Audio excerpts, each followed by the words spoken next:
I don't know if this is pro, but it is certainly more than petty. In high school, 10 plus years ago, I was quiet and attentive in class. Teachers liked me. I wasn't popular, but I had good friends. I say all this to explain that high school was relatively calm for me. I played sports, was on the student newspaper, and got decent grades. However, that all changed my second semester junior year. I've always been a voracious reader. My freshman English teacher recommended I move up to the honors English track, so I did for freshman, sophomore, and the first half of junior year. Then I was put into classical literature my second semester junior year. I've always loved Greek and Roman stories, and had already read your typical high school classical reading list on my own. I didn't mind reading them again until I met Ms. Umbridge. She put on a sweet facade, but she was downright evil. She also decided she hated me. I still do not know why, or what transgression I committed, but she hated me. I assume it was my habit of sometimes nodding off in classes. At the time, I had undiagnosed thyroid issues and was getting up at 5 a.m. for swim practice. I say sometimes because it happened maybe twice a month total between all 8 classes. I don't remember nodding off in her class, but it could have happened. Anyways, her class was 50% essays/written reports. The rest were random quizzes and a couple tests. I was on the student newspaper, and I was a decent writer. I wasn't worried about maintaining a B or up. We wrote our first paper, and I got a D. I was shocked. The only class I struggled in was chemistry, and still my lowest assignment grade was a C. After class, I asked Ms. Umbridge what I did wrong, because her notes were minimal. She told me my assessment of the material was uninspired. Okay, can you direct me to an example of an inspired assessment? Come back during study hall. Thinking she'd have some example materials for me to review, I got a pass to see her during study hall. Nope. She spent the full hour basically telling me I was an idiot. I remember leaving and crying because she didn't tell me anything constructive. My friend, the eventual valedictorian, offered to help me on my next paper. My friend and I spent hours on my next paper. She never got below an A on anything. I got another D. My friend was furious. She took it to her AP English teacher and asked him to review it. She said she was entering a writing competition and wanted advice. He said it was great. Her typical A+ work. My friend, quicker on the uptake, asked me for a copy of my original assignment. She asked her AP English teacher to look it over too, and he said she should enter the first one. This one was still good. He'd probably give it an A. But the other paper was better. My friend was convinced Ms. Umbridge was treating me unfairly for some reason, and she must not like me. My friend wanted me to tell my parents or my school counselor. A teacher didn't like me. That had never happened. Sure, they didn't all love me, but none had actively disliked me. I decided I'd try one more time, but this time get Ms. Umbridge to help me. Despite the previous horrors of spending study hall with Ms. Umbridge, I went to her office during study hall 3 times before the next paper was due. She reviewed the paper and gave me tips on revising it each time. She did this in red pen. I took notes.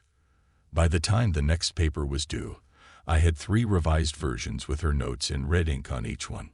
I got a D+. She smirked and congratulated me on my improvement. Bitch, I was done. My friend was right. This bitch had it out for me and was giving me shit grades on purpose. I'm a laid-back person, but I was pissed. Never before been this pissed. I took my paper to my newspaper teacher. Sure, he didn't teach English, but our student paper constantly won awards because of his work.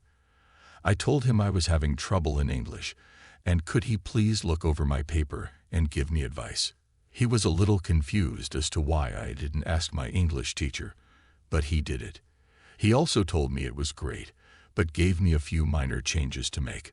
I asked him if he thought it was a B or better. He said he'd give it an A, not 100%, but a solid A. I went to my friend, and we brainstormed.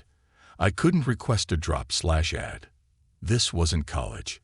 You just don't switch classes at my high school unless the teacher recommends an honor placement. That's not true, said my friend. The football and basketball guys get moved to easier classes all the time to keep their grades up, so they are eligible for games. The athletics director was a friend of my dad, so I requested a meeting with him and my swim coach after school one day. I told them I was in danger of losing my eligibility to swim because I was pulling a D in a class. I wanted to move classes, but I knew I'd need approval from administration, which I wouldn't get without a good reason. They asked if I had requested help. I explained I had asked for help from multiple people, but my grade wasn't improving. I didn't know what to do. They asked to see my papers. I sat while they read them. They both looked at me confused. Neither of them could understand how those papers were worth only a D. The student VP was brought in. He asked who helped me. I explained my friend. He knew who she was, again future valedictorian, and she had even asked her AP English teacher to look it over for advice. I had also asked my newspaper teacher to help me. Student VP asked if I had ever actually asked my teacher for help. I smiled and handed him the 3 revised versions of paper number 3, with Ms. Umbridge's red ink all over them. He frowned. AP English teacher and my newspaper teacher were pulled into the meeting. They were each asked to grade the papers. All 3 papers got an A or better. While this was going on, my dad was called in by the athletics director. My dad was pissed. He demanded I be moved to another class and that Ms. Umbridge be put under review. Clearly, she wasn't grading students on their work, but on her own personal opinions. The school administration obviously bristled at the accusation that a teacher was treating students unfairly. A lot of arguing that I wasn't allowed to sit on occurred in the VP's office. I could hear plenty of yelling as 6 adult men argued over the appropriate next steps. It was decided that myself, my dad, VP, and athletics director would have a meeting with Ms. Umbridge. The following morning before school, we all met. Ms. Umbridge seemed to think she was going to get to tell everyone why I was so stupid. VP explained that if I maintained a D in her class, I would lose my extracurricular eligibility, and we were all meeting to discuss what to do. She smirked and said I should be moved to the non-honors English track, and I had no business being in honors English. I didn't have the aptitude to understand the complex classical literature they were studying, and I probably would need a tutor to even get through basic English. I've never seen my father so red, and I half expected to see steam come out of his ears. VP asked why she didn't try to help me improve. She said it was up to students to put in the initiative to get better. VP asked if that meant I had never asked her for help. She said I had not. VP then pulled out the 3 revised versions of paper number 3 and handed them to Ms. Umbridge. Now it was her turn to be read. She called me a liar and said those notes weren't hers. Things got heated, and I was asked to leave again. I sat outside the office. This time the secretary was there, and we both heard the shouting. School was set to start in 30 minutes, and they were all just shouting. Then AP English teacher and newspaper teacher were called in again. More shouting. About 5 minutes to the start of classes, the teachers left, and I was called back in. If looks could kill, I'd have died then and there when Ms. Umbridge walked out of VP's office. I was being moved. English effective immediately. My current grade would not carry over. I would not need to make up any past assignments, and new teacher would be instructed to grade me only on the assignments going forward. My new English teacher, Ms. Honey, ended up being the English department head. She was at least 65 and had been doing this for decades. After 2.5 years of honors English, this class was easier than PE. I barely had to try to get an A, but I refused to let Ms. Honey think Ms. Umbridge had been right. I tried harder in that class than any other class that semester. I finished projects so quickly that I was asked to tutor a girl struggling in the class. I spent half the class period just helping this girl understand the material. I helped her go from a C to a B+. I got something like 104% in the class. At the end of the semester, Ms. Honey called me into her office during study hall. She was recommending I return to honors English for senior year. I must have looked panicked, because she assured me Ms. Umbridge would not be my teacher. In fact, she would not be anyone's teacher. She was leaving at the end of the school year. Ms. Umbridge was only in her late 20s and unmarried, too early to retire. And my high school was in one of the best-paying school districts in the state. I knew what leaving meant, but Ms. Honey still explained that I was put in her class on purpose. The school administration trusted Ms. Honey to determine the truth of Ms. Umbridge's claim that I was basically a lying idiot. Ms. Honey stated I very clearly belonged in honors English. She apologized if her class had not been challenging enough for me. I cried. I mean full-on ugly, snot cried. I didn't realize it, but part of me had actually believed Ms. Umbridge up until that moment. Ms. Honey hugged me and consoled me. I spent senior year in honors English and spent my study hall tutoring Ms. Honey's struggling students. To this day, I think about that awful woman fairly regularly.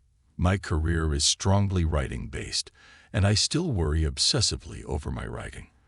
I hope she never taught again, because she wreaked havoc on my self-confidence. So this happened earlier today, and was too perfect to not share with you guys. I work in construction as the foreman for a new house build. The location is kinda strange. The house is 250 feet up a hill via a footpath only. All of our materials have to come up this footpath by hand. It's a pain in the ass to manually carry, quite literally, an entire house up this hill. One of our saving graces is having the 2 parking spots on the street at the bottom of this hill marked with official no parking signs. Unfortunately, there is an elementary school about half a block away, and the parents of children seem to regularly, at least twice a day, think it's ought to park in our spots. Now I consider myself a reasonable person, so if someone is parked in the spots, and we don't have a delivery or a need to park a truck, I will let it go. If we need the spots, and there's someone parked there, however, I will ask them to move nicely, and most of the time they do so immediately. Until today. I get a phone call from the lumber delivery truck that is en route to our location. He says he'll be there in about 2 or 3 minutes. I let him know I will meet him at the street and make sure he has space to park.